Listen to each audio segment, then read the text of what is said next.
Hello, my name is Mrs. Thomas. I am the Head of Languages at Chiltern Trinity School.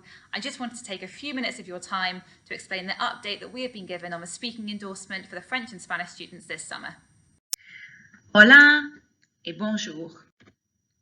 So, we already know that the Year 11 French and Spanish students will be receiving their level 1 to 9 grade for Spanish or French on results day this summer. There is no confirmation at the moment on what day that's going to be, whether it's going to be in July or August. We are still waiting to hear on the date, but we do know they will receive their 1 to 9 grade for French or Spanish on this day. This grade, this level 1 to 9, is an overall summary of how they have achieved in their listening, their reading and their writing skills, all equally weighted, so a third contribution from each one. The difference this year is that speaking is being assessed separately, and so the students will receive a pass or a merit or a distinction, or if they do not attend the speakings and not classified, as a separate speaking endorsement which will go alongside the main grade. So for example, a student could achieve a level 5 merit or a level 7 distinction as their overall performance for their GCSE French or Spanish exam. Okay, so pass, merit or distinction or not classified, this will go alongside the main grade. This speaking is not a one-off assessment. It is a combination of a few efforts. So your languages teacher, whether that's Miss Roberts or me, Mrs. Thomas, will be starting preparations for the speakings in Teams lessons from the first week back after half term. These speakings will be taking place online in February and March unless we start coming back to school. So how do you achieve a pass, merit or distinction? In short, for a pass grade this year, a student is able to answer in short sentences. They're able to answer questions in short responses. For example, where do you live? I live in Bridgewater. In order to achieve a merit, the students will be giving some longer responses. Again, for example, I live in Bridgewater. I love my city because it is beautiful.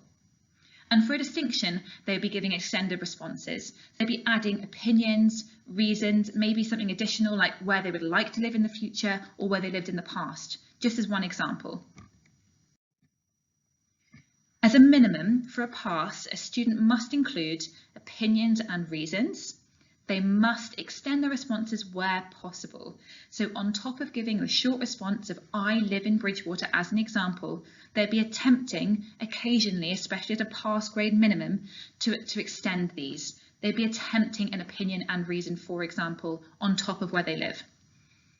As a must, the students must ask at least 2 questions. This is required to achieve a pass, merit or distinction, but it is a minimum required for a pass. The students must also show that they can use a range of tenses. So for example, past and present or present and future. An example in the past, last summer, I went to Cornwall with my family. In the present, I normally go to the cinema at the weekends, and in the future, next year, I am going to travel to France. So the students are going to be assessed on a few different occasions over the coming weeks. The teachers will be inviting the students to one-on-one video calls, and these video calls will be explained to the students in advance, and they will be demonstrating different skills. So for example, that will include a role play, a photo card, a short presentation and a short discussion. The students will be given plenty of preparation time for each of these areas of speaking. So what can the students be doing at home? It's really important now more than ever that they are attending their online lessons. Please ask the class teacher by email or posting on the class team's chat if they're unsure about any part of the preparation process. Any questions at all, please email your class teacher or please email me, Mrs. Thomas. It's important they prepare and practice for each short assessment. And it's really important that they attend the one-on-one video calls with the class teacher. So each class teacher will be sending out an invite to these calls. Now these speaking opportunities will be recorded on Teams. This is for safeguarding purposes only. They are not going to be sent off to the exam board. I will also be using the recordings for moderation purposes within school to make sure that we are giving the fair grades to the students across both French and Spanish. The students are allowed cue cards and notes. This is really helpful, and this is a really good tip to make sure that you feel that you're coming prepared to the assessment. So cue cards and notes are allowed for the speakings. Just a reminder that for a pass, it's really important to include opinions and reasons, at least 2 questions, and using a range of tenses. So you do not need to ask 2 questions in each speaking. The assessments, the grading is an accumulation of the assessments that I've listed already. You do not need to speak in multiple tenses in each speaking, but overall you will need to have covered at least 2 tenses for a pass and at least 3 tenses for merit or distinction.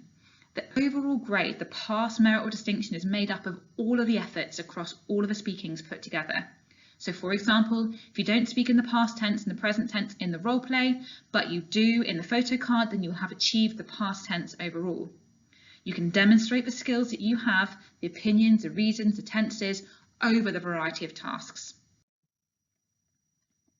The students will be receiving their speaking endorsement grade on or before the 7th of May this year. This is at the request of AQA, our exam board, so that appeals can be made if students feel the grade is not a fair representation of their work. Finally, please do not hesitate to get in touch with me if you have any questions at all regarding the speaking endorsement or any other area of the GCSE French or Spanish exam, and I will do my best to answer given the latest information from the government and from the AQA exam board. So finally from me, there's been a consultation from the government that was sent out to staff, parents and students across the country.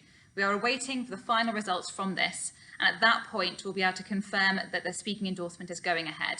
As soon as we know this information, we will send it out to you via a letter with further details outlining the pass, merit and distinction and what the students need to be doing to prepare at home. If you have any questions at all, please do not hesitate to get in touch, and I'll speak to you soon. Thanks for listening.